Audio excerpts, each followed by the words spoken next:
Hey guys, it's M.A.D.D.Y. I don't know, but today it's review time. Da da da da. So today we are going to be reviewing Minions: The Rise of Gru.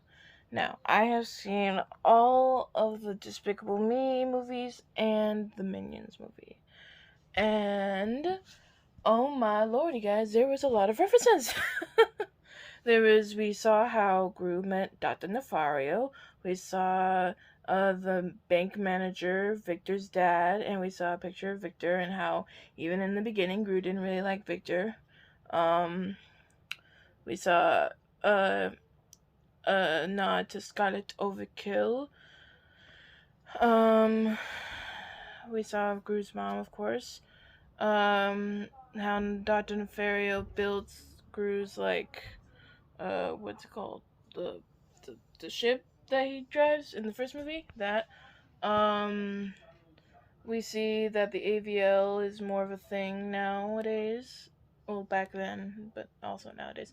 Most of it took place in San Francisco, which is right across the bay. Um, it was pretty funny. The comedy was pretty funny. There was this one minion that we had just introduced. I can't. Either it was Carlos. I don't want to say Kevin because Kevin's also a minion, but he's not Kevin.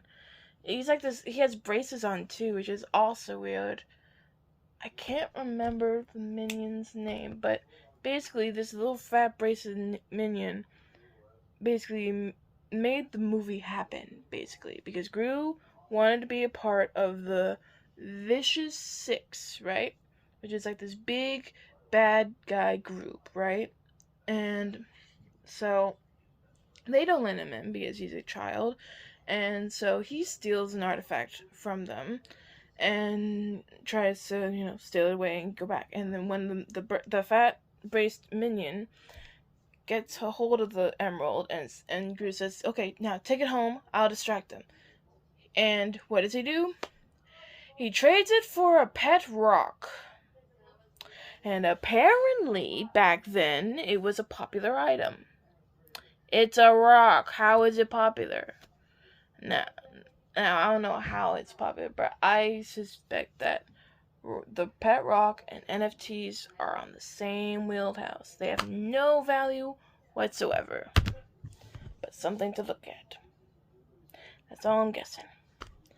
But that basically drives the plot of the super group finding him. This older guy who used to work with the supervillain group now is like kidnaps Gru because he thinks that he has the emerald, but it's really just this random kid in a house, and it's like a whole thing. Um, what I was thinking. But the comedy was good. The references was good. I saw a mad, what's it called, newspaper. Not newspaper, magazine. One of the bad guys that were waiting to get, I guess, hired for the Vicious Six was reading a magazine. If you don't know, M.A.D.D.Y is my favorite magazine. M.A.D.D.Y, if you sponsor me, I will say good things for you for the rest of my life. I swear to God. Give me unlimited M.A.D.D.Y magazines. I don't care. I love M.A.D.D.Y magazines. I love the little comic strips. I love the little in the back of the M.A.D.D.Y. Usually they have this like foldies part, so you can fold it and it like says like a secret passage. And I love Spy vs Spy. Oh my God, Spy vs Spy. Do you guys remember the M.A.D.D.Y show? Oh my God, that was so good.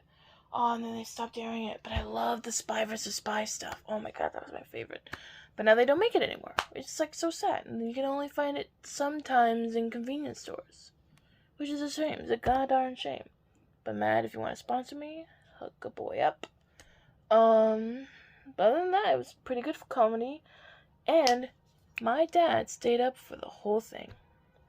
So good on him. Good on him for staying awake for the whole thing because he usually falls asleep. So, yeah. Yeah.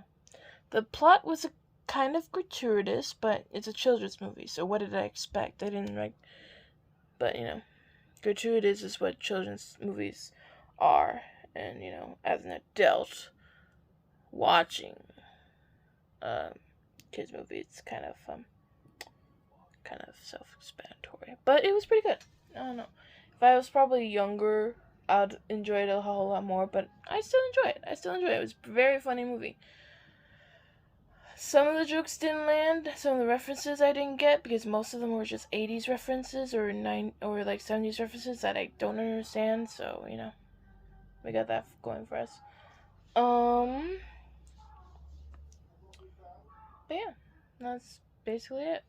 I thought this would be a longer review than anticipated, but I guess not. But that's my review of Minions: The Rise of Gru. If I had to give it a rating, I say a solid 8 out of 10. A solid 8 out of 10. 8 out of 10. It was gonna be a 7, but the Mad magazine, that made it an 8. So, 8 out of 10. But you guys, let me know if you've seen this movie. Let me know. Put down in the comments. What did you think of this movie? Did you see it? Did you not? Did you see it with your kids? Are you a kid and you saw it? Let me know.